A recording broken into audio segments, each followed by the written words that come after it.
বিসমিল্লাহির রহমানির রহিম। Hello my dear student, আসসালামু আলাইকুম। তোমাদের সকলকে অনেক অনেক প্রীতি ও শুভেচ্ছা জানিয়ে শুরু করছি আজকের আলোচনা।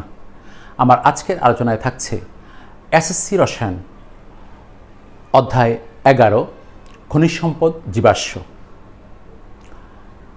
আজকে আমি এই অধ্যায়ের কিছু সংখ্যক এমসিকিউ নিয়ে আলোচনা করব।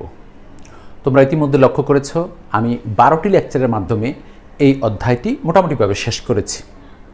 এখন আমি করব কি, কয়েকটি লেকচারের মাধ্যমে এই অধ্যায়ের এমসিকিউগুলো শেষ করব। যেহেতু চ্যাপ্টারটা পড়া হয়েছে, এখন আমরা এমসিকিউগুলো পড়ব। তো এমসিকিউ এর আজকে হচ্ছে লেকচার 1। দেখো আমি লিখে রেখেছি যে এসএসসি রসায়ন অধ্যায় 11 খনিজ সম্পদ জীবাশ্ম কতিপয় গুরুত্বপূর্ণ MCQ, multiple choice question MCQ, lecture 1। তো এই লেকচার 1-এ আজকে আমি 7টি এমসিকিউ সাজিয়েছি। এমনিভাবে লেকচার 2-তে এরকম 6টি কিংবা 7টি হবে, লেকচার 3, তারপর লেকচার 4, 5, 6, 7 এরকম যে কটা লেকচার প্রয়োজন হয় আমি সেই কটা লেকচার দিয়ে এই অধ্যায়ের এমসিকিউগুলো কমপ্লিট করব। তোমরা যদি আমার সাথে থাকো তাহলে এই এমসিকিউগুলো তোমাদের প্র্যাকটিস হয়ে যাবে এবং তোমরা খুব সহজেই সেই এমসিকিউগুলো পারবে। আমি ব্যাখ্যা সহ সেই এমসিকিউগুলো বুঝাবো। চলো তাহলে আর দেরি না করে এগুলো বুঝতে চেষ্টা করি। তো আমাদের আজকের প্রথম এমসিকিউটি হচ্ছে, দেখো 1 নম্বর এমসিকিউ, যেটা বেনজিন অণুতে কয়টি দ্বিবন্ধন রয়েছে। এখন বেনজিন অণুতে কয়টি দ্বিবন্ধন রয়েছে এটা যদি আমরা জানতে চাই তাহলে এটার সংকেতটাকে জানতে হবে। বেনজিন অণুতে কয়টি দ্বিবন্ধন রয়েছে, সেই বেনজিন অণুর যদি গাঠনিক সংকেতটা আমরা জানি তাহলে দেখতে পাবো যে কয়টার মধ্যে দ্বিবন্ধন আছে। চলো সেই কাজটি করি, আমি তোমাদেরকে সেটি দেখাচ্ছি। দেখো তোমরা জানো, আমি এই জায়গাটায় তোমাদেরকে দেখাবো। এই হচ্ছে বেনজিন।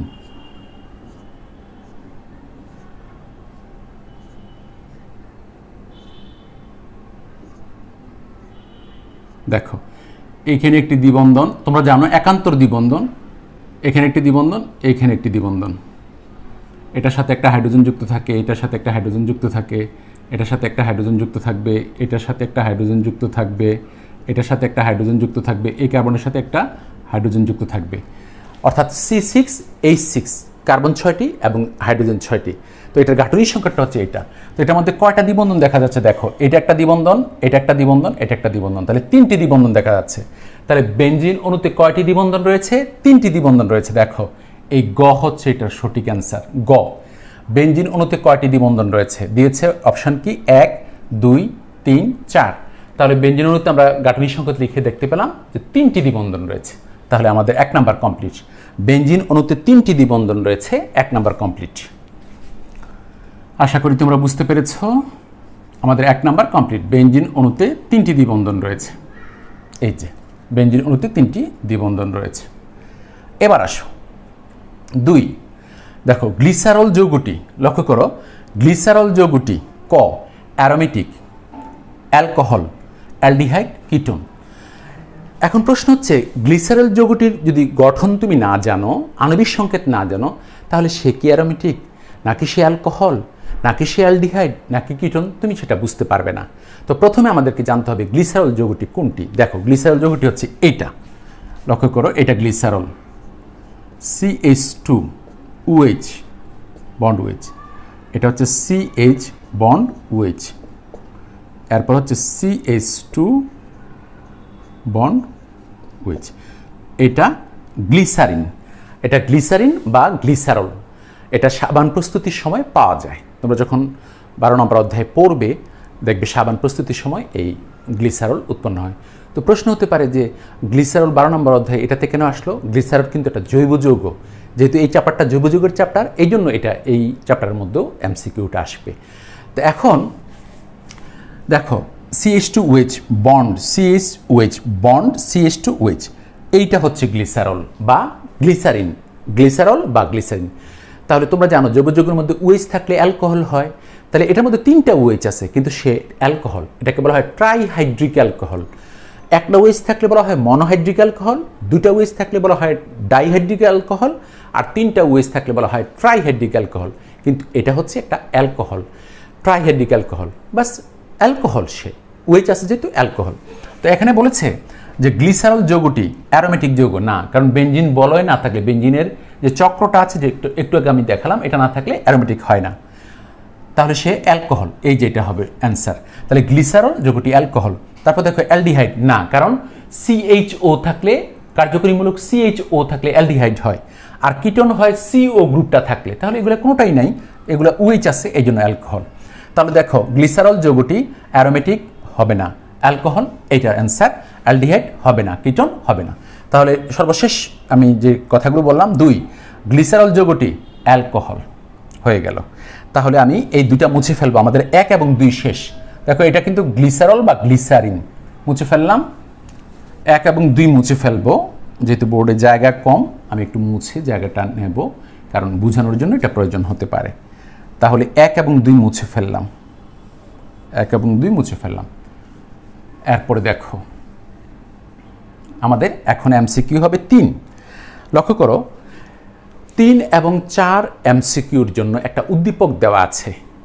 আগে উদ্দীপকটা আমরা একটু দেখে নিই, তারপরে কথা বলি। দেখো উদ্দীপকটা কি লেখা আছে, CnH2n প্লাস HCl, এর দিয়ে লিখেছে CH3 bond CH2 bond CH2 Cl। তোমাদেরকে একটু বলে রাখি, তোমরা জানো অ্যালকিনের সাধারণ সংকেত হচ্ছে CnH2n, অ্যালকিন। এখন আমরা যখন সাবজেক্টিভ বা পড়ছিলাম তখন কিন্তু আমি পারস্পরিক রূপান্তরের মধ্যে দেখিয়েছি যে প্রোপিনকে যখন হাইড্রোজেন পারঅক্সাইডের উপস্থিতিতে হাইড্রোজেন ব্রোমাইড কিংবা হাইড্রোজেন ক্লোরাইডের সাথে বিক্রিয়া ঘটাও তখন প্রোপাইল ক্লোরাইড উৎপন্ন হয়। এরপরে প্রোপাইল ক্লোরাইডকে জলীয় সোডিয়াম হাইড্রোক্সাইডের সাথে বিক্রিয়া ঘটিয়েছি, তখন অ্যালকোহল তৈরি হয়েছে প্রোপানল। এরপরে পটাশিয়াম ডাইক্রোমেট ও সালফিউরিক অ্যাসিড দিয়ে বিক্রিয়া ঘটিয়ে প্রোপানেল, এরপরে প্রোপানোয়িক অ্যাসিড হয়েছে। এরকম হয়েছে, আমরা এগুলো জানি, কিন্তু সেখানে সবটা আসেনি, এখানে একটা অংশ আসছে। কিভাবে দেখো, এভাবে আসছে CnH2n প্লাস HCl, এরপরে এখানে লিখেছে CH3 bond CH2 bond CH2 Cl। তাহলে বোঝা যাচ্ছে এই যে এখানে যৌগটার মধ্যে কার্বন হচ্ছে 3টা, দেখো 1 2 3, তাহলে n এর মান 3, C3H6 হবে, এটা C3H6 মানে অ্যালকিন, প্রোপিন হাইড্রোজেন ক্লোরাইডের সাথে বিক্রিয়া ঘটালে প্রোপাইল ক্লোরাইড হবে, হাইড্রোজেন পারঅক্সাইড লাগবে প্রভাবক। তাহলে দেখো উপরের বিক্রিয়াটিতে কোন প্রভাবক ব্যবহার করা হয়, দেখো potassium dichromate, phosphoric acid, hydrogen peroxide, ঘতে লিখেছে H⁻, মানে আলো, আলোকে বোঝাতে H⁻ দ্বারা প্রকাশ করা হয়, কিন্তু অ্যান্সার হচ্ছে গ। আমরা জানি যে এটার মধ্যে হাইড্রোজেন পারঅক্সাইড ব্যবহার করা হয়। আমরা কিন্তু জানি যে প্রোপিনকে যখন হাইড্রোজেন পারঅক্সাইডের উপস্থিতিতে হাইড্রোক্লোরিক অ্যাসিড কিংবা হাইড্রোব্রোমিক অ্যাসিড এগুলোর সাথে বিক্রিয়া ঘটানো হয় তখন প্রোপাইল ক্লোরাইড কিংবা প্রোপাইল ব্রোমাইড উৎপন্ন হয়। তোমরা যদি আগের প্রশ্নোত্তরগুলো পড়ে থাকো তাহলে এটা সহজেই তোমাদের মনে পড়ে যাবে, আশা করছি মনে পড়ে গেছে। তাহলে উপরের বিক্রিয়াটিতে কোন প্রভাবক ব্যবহার করা হয়, তাহলে প্রভাবক ব্যবহার করা হয় হাইড্রোজেন পারঅক্সাইড। এরপরে আসো এই 4 নম্বর এমসিকিউটি কিন্তু 3 নম্বরের উপর ডিপেন্ড, এই যে উদ্দীপকের উপরে। দেখো 4 নম্বর কি বলছে, উদ্দীপকের উৎপাদের সাথে জলীয় সোডিয়াম হাইড্রোক্সাইড। দেখো উদ্দীপকের উৎপাদও কিন্তু এই যে প্রোপাইল ক্লোরাইড, এইটা CH3 CH2 CH2 Cl, এইটা উদ্দীপকের উৎপাদের সাথে, এই যে উৎপাদ মানে প্রোডাক্ট, এটার সাথে জলীয় সোডিয়াম হাইড্রোক্সাইডের বিক্রিয়া ঘটালে পাওয়া যায় অ্যালকোহল, অ্যালকিন, অ্যালডিহাইড। আরেকটা লিখিনি, সঠিকটা হচ্ছে অ্যালকোহল। দেখো আমি বিক্রিয়াটি দেখাচ্ছি, তোমাদের মনে পড়ে যাবে, CH3 bond CH2 bond CH2 bond Cl যোগ পটাশিয়াম হাইড্রোক্সাইড, এবং এখানে আমি লিখেছিলাম তখন AQ মানে জলীয়। তাহলে বিক্রিয়া করে কি তৈরি করবে, দেখো বিক্রিয়া করে দেখো এরকম তৈরি করবে, CH3 bond CH2 bond CH2 bond OH, propanol. দেখো এই Cl এর জায়গায় OH বসবে, যোগ পটাশিয়াম ক্লোরাইড হবে, এই যে K আর Cl একসাথে পটাশিয়াম ক্লোরাইড হবে, এটা সলিড, পটাশিয়াম ক্লোরাইড সলিড, ব্যাস। তাহলে প্রোপানল হলো, প্রোপানল কিন্তু একটা অ্যালকোহল। দেখো উদ্দীপকের উৎপাদের সাথে, এই যে উৎপাদের সাথে জলীয় সোডিয়াম হাইড্রোক্সাইডের বিক্রিয়া ঘটালে পাওয়া যায়, অবশ্যই জলীয় সোডিয়াম হাইড্রোক্সাইডের বিক্রিয়া ঘটালে পাওয়া যায় অ্যালকোহল।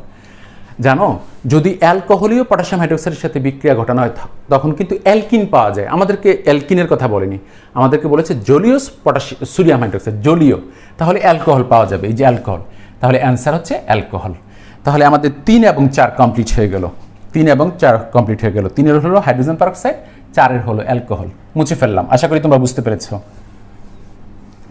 আমি এই চ্যাপ্টারটি শেষ করেই এমসিকিউগুলোতে সলভ করতে শুরু করেছি, এই জন্য যে যেহেতু সাবজেক্টিভটা তোমরা কমপ্লিট করেছো, এখন তোমাদের এই এমসিকিউগুলো সলভ করতে সুবিধা হবে, মনে থাকবে, যেহেতু কিছুদিন আগে মাত্র পড়েছে জন্য মনে থাকবে। তাহলে আমাদের 3-4 কমপ্লিট। আমরা এখন চলে যাব 5-এর মধ্যে। দেখো 5 কি বলেছে, লক্ষ্য করো। এই যে এই যৌগটি দিয়ে বলছে, যৌগটি সাইক্লোহেক্সিন, অ্যারোমেটিক, তারপরে আণবিক সংকেত C6H10। এখন আসলে এটা যে একটা যৌগ, এখানে কি আছে অনেকে কিন্তু এটা জানে না। অ্যাকচুয়ালি এটা কিন্তু এরকম, দেখো আমি তোমাদেরকে দেখাচ্ছি, অঙ্কন করে দেখাচ্ছি। এটা সাইক্লোহেক্সিন এরকম, carbon carbon carbon carbon carbon carbon, মানে 6টা কার্বন, 6টা কর্নার। দেখো 1 2 3 4 5 6, 6টা কর্নারে 6টা কার্বন দিয়ে তুমি এইভাবে বন্ধন দিবে, ষড়ভুজ, এই যে এই যে। এরপরে আসো, তোমাকে মনে করতে হবে এই যে এখানে একটা কার্বন আছে, তার 2টা বন্ধন হয়েছে। এরপর আর কিছু লেখা নেই, ওইখানে এই কার্বনের যোজনী হচ্ছে 4, কিন্তু 2টা ফুলফিল হয়েছে, আর 2টা করতে হবে কি, তোমাকে হাইড্রোজেনের সাথে যুক্ত করতে হবে, এটা নিয়ম। এরপর আসো, এরপর এই কার্বনের সাথে একটা হাইড্রোজেন দিতে হবে এদিকে, একটা হাইড্রোজেন দেবো এদিকে, মানে 4টা যোজনী করতে হবে। ঠিক এমনিভাবে ওরও কিন্তু এখানে একটা হাইড্রোজেন হবে, এখানে একটা হাইড্রোজেন হবে, তাহলে 4 হবে। ওরও দেখো এইখানে একটা হাইড্রোজেন আর এইখানে একটা হাইড্রোজেন। এবার আসো, এই জায়গাটা কিন্তু ডাবল বন্ড, এই যে এই জায়গাটা ডাবল বন্ড। তাহলে ওর যোজনী খালি আছে কয়টা, দেখো 1 2 3, তাহলে একটা যোজনী খালি আছে, একটাতে হাইড্রোজেন দিতে হবে। ওরও একটা খালি আছে, একটাতে হাইড্রোজেন দিতে হবে। এইটা আর এই যৌগটা হচ্ছে সেম। স্যার কীভাবে সেম হলো? সেম হলো এইভাবে, বলা হলো যে কার্বনগুলোকে একটা ষড়ভুজের কর্নার দ্বারা প্রকাশ করব। এই যে কর্নার 6টা, তাহলে 6টা কার্বন। এরপর ষড়ভুজের যে বাহুগুলো, এটা হবে একটা একটা করে যোজনী। তাহলে এই যে এই বাহু, তাহলে এই দেখো এই কার্বনের 1 আর এই 1 2, বলা হলো আর যে হাইড্রোজেনগুলো এগুলো লিখবো না, কার্বনের যত যোজনী বাকি থাকবে ততটি হাইড্রোজেন বুঝতে হবে। তো এইখানে এই কার্বনটার 2টা যোজনী খালি, এই জন্য 2টা হাইড্রোজেন দিয়ে দিলাম। আর এই কার্বনের দেখো 1 2 3টা হয়ে গেল, আর বাকি আছে একটা, এই জন্য একটা হাইড্রোজেন হবে। এইটাই হচ্ছে সাইক্লোহেক্সিন। প্রশ্ন হচ্ছে সাইক্লোহেক্সিন কেন? প্রথমে কথা বলি, এটা হচ্ছে চক্রাকার, এই জন্য সাইক্লো, রিং সিস্টেম, তো রিং মানে চক্র, এই জন্য সাইক্লো মানে হচ্ছে চক্র, সাইক্লো। এবার হচ্ছে 6টা কার্বন আছে বলে এটা হেক্সেন হওয়ার কথা ছিল, কিন্তু যেহেতু অ্যালকিন, কার্বন কার্বন দ্বিবন্ধন থাকলে অ্যালকিন, এই জন্য এটা নাম হয়ে যাবে সাইক্লোহেক্সিন। এই যে দেখো সাইক্লোহেক্সিন, এটা সত্য, তাহলে এই যৌগটা সাইক্লোহেক্সিন সত্য। এরপরে অ্যারোমেটিক, না এটা মানবো না। কেন? অ্যারোমেটিক হতে গেলে 3টা দ্বিবন্ধন লাগবে, আমাদের বেঞ্জিনের মধ্যে 3টা দ্বিবন্ধন আছে, তাহলে 3টা দ্বিবন্ধন নাই, একটা আছে, এই জন্য এটা অ্যারোমেটিক না, আউট, অ্যারোমেটিক বাদ। এবার দেখো 3, আণবিক সংকেত C6H10। তাহলে দেখি তো আণবিক সংকেত C6H10 হয় কিনা। 6টা কার্বন, 1 2 3 4 5 6, তাহলে 6টা কার্বন হয়েছে। এরপর হাইড্রোজেন কটা হয় দেখি, 1 2 3 4 5 6 7 8 9 10। আমি আবারও কাউন্ট করে দেখাচ্ছি, এখান থেকে শুরু করলাম, 1 2 3 4 5 6 7 8 9 10, 10টা হাইড্রোজেন। এই যে দেখো 10টা হাইড্রোজেন। তাহলে এইটার আণবিক সংকেত কিন্তু C6H10। দেখো আণবিক সংকেত C6H10। তাহলে কোনটা কোনটা সঠিক হলো? এটা সঠিক হলো 1 নাম্বার আর হচ্ছে 3 নাম্বার, 1 নাম্বার এবং 3 নাম্বার। হয়তো ওইখানে ক 1 2 গ 1 3 1 3 যেটা থাকবে সেটা সঠিক, মানে 1 আর 3 হচ্ছে এটা সঠিক। 1 নাম্বার হচ্ছে সাইক্লোহেক্সিন, 3 নাম্বার হচ্ছে C6H10, C6H10। তাহলে এই যৌগটি সাইক্লোহেক্সিন, অ্যারোমেটিক না, আণবিক সংকেত C6H10। তাহলে এটার অ্যান্সার হচ্ছে কি 1 ও 3, এটার অ্যান্সার হচ্ছে 1 ও 3।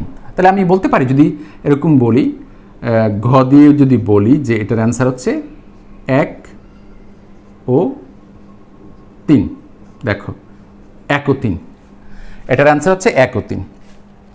ক খ গ এগুলো সব ভুল। এরপর দেখো 6, ডেরলিনের মনোমার কোনটি? তোমাদেরকে একটু বলি, তোমরা জানো ইথিন দিয়ে পলিমার করলে পলিথিন হয়, তারপরে ভিনাইল ক্লোরাইড দিয়ে পলিমার করলে পিভিসি হয়, পলিভিনাইল ক্লোরাইড। ঠিক এই মিথানেলের HCHO, এটার নাম মিথানেল। দেখো আমি আবারও বলছি, HCHO, এই যৌগটার নাম মিথানেল। মিথানেলের পলিমার করা হলে যে যৌগটি তৈরি হয় এটার নাম ডেরলিন। দেখো ডেরলিনের মনোমার কোনটি? তো পলিমারটা হচ্ছে ডেরলিন, ডার্লিন যে যৌগটা থেকে তৈরি হয়েছে ওইটা হচ্ছে মনোমার। তাহলে এই মনোমারটা হচ্ছে HCHO মানে ঘ ঘ, এটা হচ্ছে এটার অ্যান্সার ঘ। দেখো তাহলে ডার্লিনের মনোমার কোনটি? HCHO, যার নাম মিথানেল। তাহলে ডার্লিনের মনোমার হচ্ছে মিথানেল। আবার যদি বলি মিথানেলের পলিমার কি, তাহলে বলবে ডার্লিন। এই যে ডার্লিন। তাহলে আমাদের 6 নাম্বার কমপ্লিট, 6 নাম্বার কমপ্লিট। এবার সর্বশেষে আমি চলে যাব 7। আমাদের আজকের এই বোর্ডের মধ্যে 7টি MCQ আমরা লিখতে পেরেছি, এই জন্য আজকে 7টি সলভ করব। এরপরে দেখো 7, কোনটি অজৈব যৌগ? তোমরা মনে রাখো যে সকল যৌগের মধ্যে কার্বন থাকবে এগুলোই জৈব যৌগ, তবে ব্যতিক্রম আছে। যেমন কার্বন মনোক্সাইড, এর মধ্যে কার্বন আছে, জৈব যৌগ নয়। কার্বন ডাইঅক্সাইডের মধ্যে কার্বন আছে, জৈব যৌগ নয়। কিন্তু অধিকাংশ যৌগের মধ্যেই কার্বন থাকবে। এমন কোনো জৈব যৌগ নেই যেখানে কার্বন নেই কিন্তু সে জৈব যৌগ, এরকম কখনোই হবে না। যদি জৈব যৌগ হয় অবশ্যই কার্বন থাকবে। এবার আসো, বলছে কোনটি অজৈব যৌগ? তো তোমাদেরকে বলি, তোমরা জানো পানি হচ্ছে H2O, পানি, পানির আণবিক সংকেত তোমরা জানো H2O। দেখো কার্বন নেই, তাহলে তো এটাই অজৈব যৌগ। এখন প্রশ্ন হচ্ছে বাকিগুলোর কি অবস্থা? জানো কেরোসিন কার্বন এবং হাইড্রোজেন দিয়ে গঠিত, মোম কার্বন এবং হাইড্রোজেন দিয়ে গঠিত, প্যারাফিন এগুলা। এরপরে প্রাকৃতিক গ্যাস মিথেন, প্রাকৃতিক গ্যাসে মিথেন আছে CH4, মিথেনের মধ্যে CH4 থাকে। তাহলে এই যে দেখো কার্বন আছে। তাহলে এই যে কেরোসিনের মধ্যে কার্বন আছে, মোমের মধ্যে কার্বন আছে, প্রাকৃতিক গ্যাসের মধ্যে কার্বন আছে, এগুলো সব জৈব যৌগ। স্যার আমরা কীভাবে জানবো? এই যে তোমরা বই পড়ে জানবে, টিচার কথা বলবে, সেখান থেকে জানবে। এই যে আমি তো জেনেই তারপরে বলেছি, আমি তো ছোটোকালে জানতাম না, এখন পড়াশোনা করেছি, এখন জানি। তোমরা পড়াশোনা করবে, টিচাররা তোমাদেরকে বলবে, তোমরাও জানবে। তো পানির আণবিক সংকেত হচ্ছে H2O। তাহলে H2O এর মধ্যে H2O, এটার মধ্যে কার্বন নেই, অতএব এটা অজৈব যৌগ। তাহলে দেখো কোনটি অজৈব যৌগ? এই যে পানি হচ্ছে অজৈব যৌগ। সকল জৈব যৌগের মধ্যে কার্বন থাকে। তো অজৈব যৌগের মধ্যে কার্বন থাকতেও পারে, নাও থাকতে পারে, তবে অজৈব যৌগের মধ্যে কার্বন থাকে না। তো অজৈব যৌগের মধ্যে কার্বন থাকে, ব্যতিক্রম হচ্ছে যে কার্বন মনোক্সাইড এবং কার্বন ডাইঅক্সাইড। তাহলে দেখো কোনটি অজৈব যৌগ? পানি H2O, এটার মধ্যে কার্বন নেই, তাই এটা অজৈব যৌগ। আলহামদুলিল্লাহ, আজকে আমরা 7টি MCQ আলোচনা করলাম। আশা করি তোমরা বুঝতে পেরেছ। এমনিভাবে ক্রমান্বয়ে আমি প্রতিটি লেকচারে এরকম 6টি থেকে 7টি MCQ আলোচনা করে যাব। এরকম যদি 7-8টি লেকচার দেই তাহলে দেখা যাবে যে এই অধ্যায়ের MCQগুলো কমপ্লিট হয়ে গেছে। তোমরা যদি আমার সাথে এইভাবে প্র্যাকটিস করো, দেখবে এক সময় তোমাদের MCQগুলো খুবই সুন্দরভাবে শেষ হবে এবং পরীক্ষায় তোমরা সহজেই পারবে। তোমরা আগামী দিনগুলোতে আমার সাথে থাকবে এবং এই MCQগুলো সুন্দরভাবে পড়তে চেষ্টা করবে, এই প্রত্যাশা রেখে আজকের মতো আমি এখানেই শেষ করব। আল্লাহ হাফিজ, ফি আমানিল্লাহ। ধন্যবাদ সকলকে।